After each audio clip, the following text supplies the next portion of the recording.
Rapatriement forcé, Haïti face à une nouvelle crise. Cap Haïtan. Un avion en provenance des États-Unis se pose sur le tarmac. À son bord, des centaines de ressortissants haïtiens contraints de rentrer dans un pays qu'ils ont quitté pour des raisons économiques, politiques ou humanitaires. Le 7e vol de rapatriement vers Haïti a atterri ce jour, transportant des centaines de citoyens haïtiens. L'avion a décollé de Louisiane, avec une escale à Miami, avant de rejoindre le Cap Haïtan. Une opération qui marque le début d'une vague massive de déportation, alors que les autorités américaines intensifient leurs efforts pour expulser les ressortissants haïtiens sans statut légal. Parmi ces rapatriés, plusieurs dizaines ont un casier judiciaire. Ils sont immédiatement transférés vers des prisons haïtiennes. Une situation qui soulève de vives inquiétudes dans un pays déjà fragilisé par l'insécurité chronique et l'incapacité du système pénitentiaire à faire face à un afflux soudain de détenus.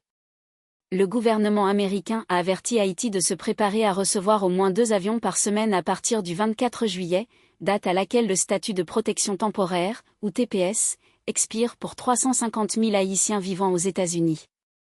Une décision qui pourrait déstabiliser davantage le pays, déjà confronté à une crise humanitaire sans précédent.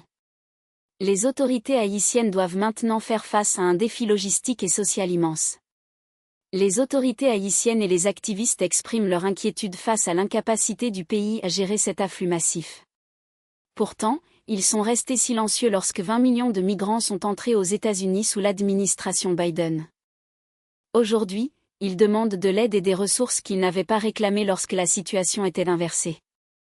La Cour suprême des États-Unis a récemment statué que l'administration Trump pouvait légalement mettre fin au TPS pour Haïti.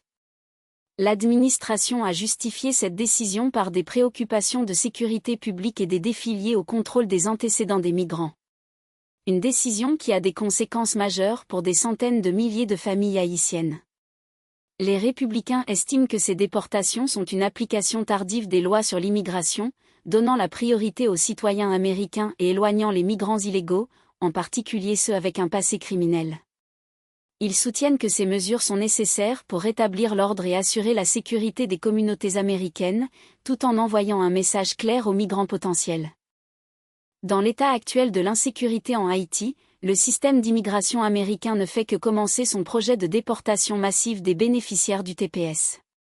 Ces rapatriés, notamment ceux avec un casier judiciaire, devront faire face à d'énormes défis pour se réadapter dans un pays déjà à genoux, en proie à l'insécurité, à la pauvreté et à l'instabilité politique.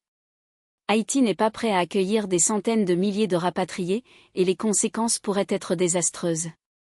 Ce documentaire vous a été présenté par Jesné Deslandes, ingénieur en chef chez globalinternet.pi.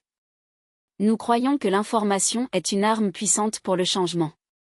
Si vous souhaitez en savoir plus, collaborer sur des projets éducatifs ou contribuer à la sensibilisation, contactez-nous. Téléphone 509 4738 à 5663. Email deslandes78@gmail.com. Site globalinternet.pi. Ensemble, restons informés. Ensemble, agissons pour un avenir meilleur. La situation est grave, mais elle n'est pas désespérée. Avec la volonté collective et l'engagement de tous, Haïti peut surmonter ces défis.